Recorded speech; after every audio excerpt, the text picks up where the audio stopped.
Hi, ನಮಸ್ಕಾರ ವೀಕ್ಷಕರೇ. ಯುವಜನತೆಗೆ ಸ್ಫೂರ್ತಿ ಪುಸ್ತಕದ 2ನೇ ಸಂಚಿಕೆ. ಆ 2ನೇ ಸಂಚಿಕೆಯ 2ನೇ ವಿಷಯ ಯಾವುದು ಅಂದರೆ, ಯಾರು ಏನು ಅಂದ್ರು ಅಂತ. ಇದರಲ್ಲಿ ಎಷ್ಟು ತುಂಬ ಚೆನ್ನಾಗಿರುವಂಥ ಮಾಹಿತಿ ಕೊಟ್ಟಿದ್ದಾರೆ ಗೊತ್ತಾ? ಆಡೋ ಮಾತುಗಳನ್ನ ವ್ಯಕ್ತಿಗಳು ಕೇಳಿಸ್ಕೊಂಡು ತುಂಬ ಮನಸ್ಸಿಗೆ ಹಚ್ಕೊಂಡ್ರೆ ಆ ವ್ಯಕ್ತಿ ಜೀವನದಲ್ಲಿ ಮುಂದೆ ಹೋಗ್ಲಿಕ್ಕೆ ಸಾಧ್ಯ ಆಗಲ್ಲ. ಹಾಗಾಗಿ ಯಾರು ಏನಂದ್ರೂ ಕೂಡ ಪರವಾಗಿಲ್ಲ, ನಾವು ನಮ್ಮ ಜೀವನದಲ್ಲಿ ಒಂದು ಗುರಿಯನ್ನ ಇಟ್ಕೋಬೇಕು, ಆ ಗುರಿ ಮುಟ್ಲಿಕ್ಕೆ ಪ್ರಯತ್ನ ಪಡಬೇಕು. ಹಾಗಿದ್ರೆ ಇಲ್ಲೊಂದು ಸಣ್ಣದೊಂದು ಶಾರ್ಟ್ ಸ್ಟೋರಿ ಕೊಟ್ಟಿದ್ದಾರೆ. ಏನಿದೆ ಆ ಒಂದು ಕತೆ ಅಂದ್ರೆ, ಒಬ್ಬ ಯುವಕ ಇದ್ದಾನೆ, ಸಾಫ್ಟ್ವೇರ್ ಕಂಪನಿಯಲ್ಲಿ ಕೆಲಸ ಮಾಡ್ತಾ ಇರ್ತಾನೆ. ಅವನು ತುಂಬಾ ಪ್ರಾಮಾಣಿಕ ವ್ಯಕ್ತಿ. ಎಲ್ಲರ ಜೊತೆ ಪ್ರೀತಿ, ಕರುಣೆ, ಮಮಕಾರ, ಸಹಕಾರದಿಂದನೇ ಕೆಲಸ ಮಾಡ್ತಾ ಇರ್ತಾನೆ. ಸ್ವಲ್ಪ ಆ ವ್ಯಕ್ತಿಗಿಂತ ಮೇಲಧಿಕಾರಿಯಾಗಿರುವಂತ ಒಬ್ಬ ವ್ಯಕ್ತಿ ಏನ್ ಮಾಡ್ತಾನೆ ಅಂದ್ರೆ, ಅವನನ್ನು ಕಂಡ್ರೆ ಒಟ್ಟ ಈ ವ್ಯಕ್ತಿಗೆ ಆಗ್ ಬರ್ತಾ ಇರಲಿ. ಹೇಗಾದ್ರೂ ಮಾಡಿ ಆ ವ್ಯಕ್ತಿಯನ್ನ ಕೆಲಸದಲ್ಲಿ ತಪ್ಪುಗಳನ್ನ ಹುಡುಕಿ ಅವರನ್ನ ಎಲ್ಲರ ಮುಂದೆ ಬಯಸ್ಬೇಕು. ಬಯಸೋದ್ರಿಂದ ತಾನು ಖುಷಿ ಪಡ್ಬೋದು ಅನ್ನುವಂತ ಒಂದು ಯೋಚನೆ ಆ ವ್ಯಕ್ತಿಯಲ್ಲಿ ಇರುತ್ತೆ. ಇದೆಲ್ಲ ಕಂಡ್ಕೊಂಡಿರುವಂತ ಆ ವ್ಯಕ್ತಿ ಏನ್ ಮಾಡ್ಕೋತಾನೆ, ನಾನು ಎಷ್ಟೇ ಒಳ್ಳೆ ಕೆಲಸ ಮಾಡಿದ್ರು ಕೂಡ ನನ್ಗೆ ಯಾಕೆ ಈ ವ್ಯಕ್ತಿ ಕಂಡ್ರೆ ಆಗ್ ಬರ್ತಾ ಇಲ್ಲ ಅನ್ನುವಂತಹ ಮನಸ್ಥಿತಿಗೆ ಒಳಗಾಗ್ತಾನೆ. ಮಾನಸಿಕವಾಗಿ ಕುಗ್ಗಿ ಹೋಗ್ತಾನೆ.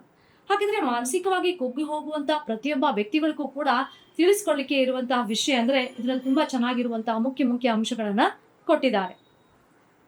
ಅಂಥವು ಪ್ರತಿನಿತ್ಯ ನಮ್ಮ ಜೀವನದಲ್ಲೂ ಕೂಡ ನಡೀತಾವು. ಯಾರಾದ್ರೂ ಒಂದ್ ಮಾತನ್ನ ನಾವು ಮಾಡಿರುವಂತ ಪ್ರತಿಯೊಂದು ಕೆಲಸದಲ್ಲೂ ಕೂಡ ಅಂತ ಇರ್ತಾರೆ. ಅವ್ ಯಾವ್ದನ್ನು ನಾವು ಕಿವಿಗೆ ಹಾಕೊಳ್ದೆ, ಮನ್ಸಿಗೆ ತಗೊಳ್ದೆ, ಅದ್ರ ಬಗ್ಗೆ ಯೋಚನೆ ಮಾಡದೆ ನಾವ್ ಇಟ್ಕೊಂಡಿರುವಂತಹ ಗುರಿ ಕಡೆಗೆ ನಮ್ಮ ಗಮನ ಇದ್ರೆ ನಾವ್ ಏನಾದ್ರೂ ಜೀವನದಲ್ಲಿ ಸಾಧನೆ ಮಾಡ್ಲಿಕ್ಕೆ ಸಾಧ್ಯ ಆಗುತ್ತೆ.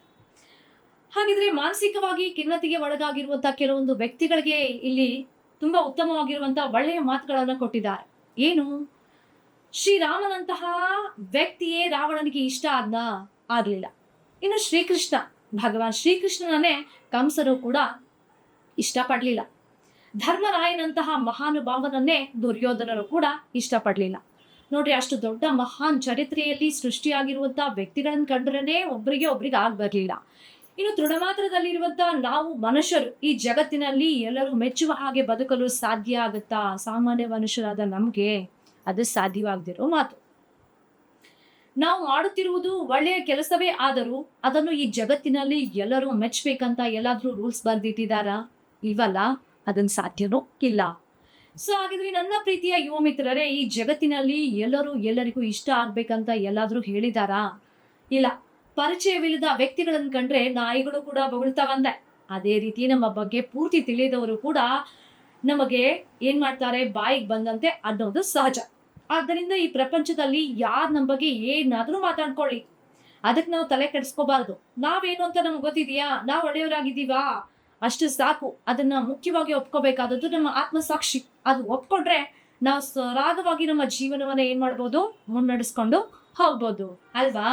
ಎಸ್. ಹಾಗಾದ್ರೆ ಕೆಲವೊಂದು ಜನ ನಮ್ಮ ನೋಡಿ ಯಾಕೆ ಇಷ್ಟಪಡಲ್ಲ ಅನ್ನೋದಕ್ಕೆ ಇಲ್ಲಿ ಕೆಲವೊಂದು ಉತ್ತಮವಾಗಿರುವಂತಹ ಮಾಹಿತಿಯನ್ನ ಕೊಟ್ಟಿದ್ದಾರೆ. ಒಂದೊಂದೇ ಹೇಳ್ಕೊತಾ ಹೋಗ್ತಾನೆ.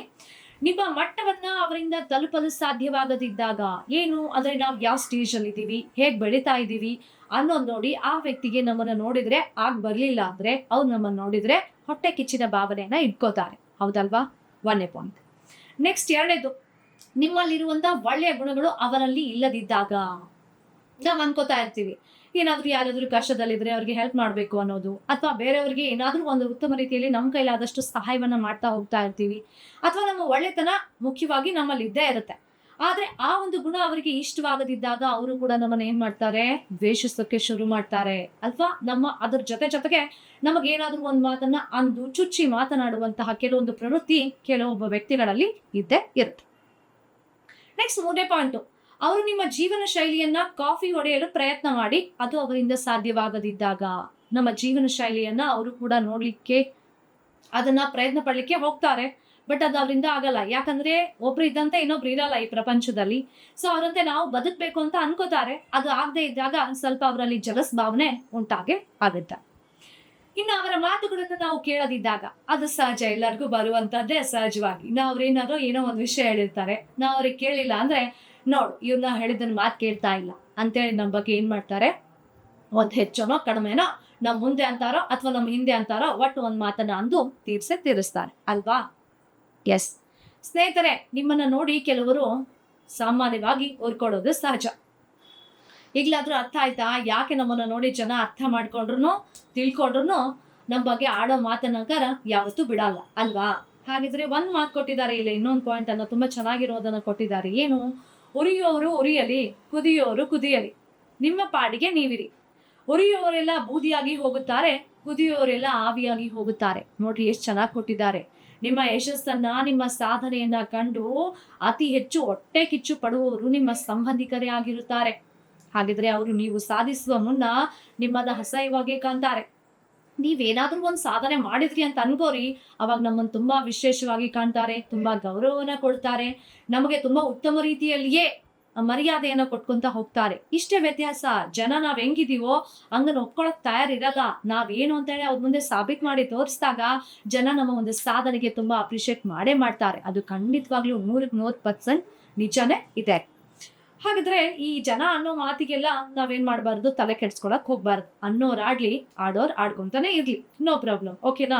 ಸೊ ಹಾಗಿದ್ರೆ ಹೇಳ್ತೇವೆ, ಇಲ್ಲಿ ಅಕ್ಕಿಯಲ್ಲಿ ನೆಲ್ಲಿರುತ್ತೆ, ಒಣ್ಣು ಅಕ್ಕಿಯಲ್ಲಿ ನೆಲ್ಲುಗಳು ಇರೋದು ಸಹಜ. ಇನ್ನು ರಾಗಿ ತುಂಬಾ ಬಲಿಷ್ಠವಾಗಿರುವ ಆಹಾರ ಪದಾರ್ಥ, ಅದರಲ್ಲಿ ಕಲ್ಲುಗಳು ಇರ್ತಾವ. ಇನ್ನು ದಾರಿಯಲ್ಲಿ ನಡ್ಕೊಂಡು ಹೋಗ್ತಾ ಇರ್ತೀವಿ, ಅಲ್ಲಿ ಮುಳ್ಳುಗಳು ಇರ್ತಾವ.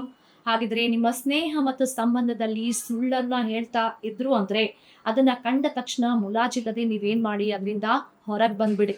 ಮನುಷ್ಯ ಯಾವುದೇ ಕಾರಣಕ್ಕೂ ಸುಳ್ಳು ಹೇಳೋರನ್ನ ಯಾವುದೇ ಕಾರಣಕ್ಕೂ ನಂಬಲ್ಲ. ಹಾಗಾಗಿ ಅದು ನಿಮಗೆ ಬರೋದೇ ಇಲ್ಲ, ಯಾವ ವ್ಯಕ್ತಿಗಳಿಗೂ ಕೂಡ. ಹಾಗಾಗಿ ಸುಳ್ಳು ಹೇಳ್ತಾ ಇದ್ರು, ನಿಮ್ಗೆ ಮೋಸ ಮಾಡ್ತಾ ಇದ್ರು ಅನ್ನೋದು ನಿಮ್ಗೆ ಅನಿಸ್ತಾ ಅಂದ್ರೆ ಅದರಿಂದ ನೀವು ಹೊರಗಿದ್ಬಿಡಿ. ನಿಮ್ ಪಾಡಿಗೆ ನೀವಿರಿ, ಆಡೋರು ಬೇಕಾದಷ್ಟು ಆಡ್ಲಿ.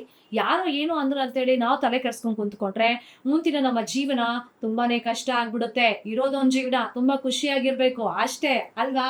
ಏನಂತೀರಿ? ಓಕೆನಾ? ಒಂದ್ ಲಾಸ್ಟ್ ಅಲ್ಲಿ ಒಂದ್ ಸ್ವೀಟ್ ಆಗಿರುವಂತ ಪಾಯಿಂಟ್ ಕೊಟ್ಟಾರೆ. ಏನು ನೋಡ್ರಿ, ಮಾತು ಸ್ವೀಟ್ ಆಗಿರ್ಬೇಕಂತೆ, ಮನಸ್ಸು ಸಾಫ್ಟ್ ಆಗಿರ್ಬೇಕಂತೆ, ಮೌನ ಟೇಸ್ಟ್ ಆಗಿರ್ಬೇಕಂತೆ, ಕೋಪ ಶಾರ್ಟ್ ಆಗಿರ್ಬೇಕಂತೆ, ದ್ವೇಷ ಲಾಸ್ಟ್ ಅಂತೆ, ಜೀವನ ಬೆಸ್ಟ್ ಅಂತೆ. ಏನಂತೀರಿ? ಓಕೆನಾ? ಇವತ್ತಿನ ಸಂಚಿಕೆಯನ್ನ ಇಲ್ಲಿ ಮುಗಿಸ್ತಾ ಇದ್ದೀನಿ. ನಮಸ್ಕಾರ.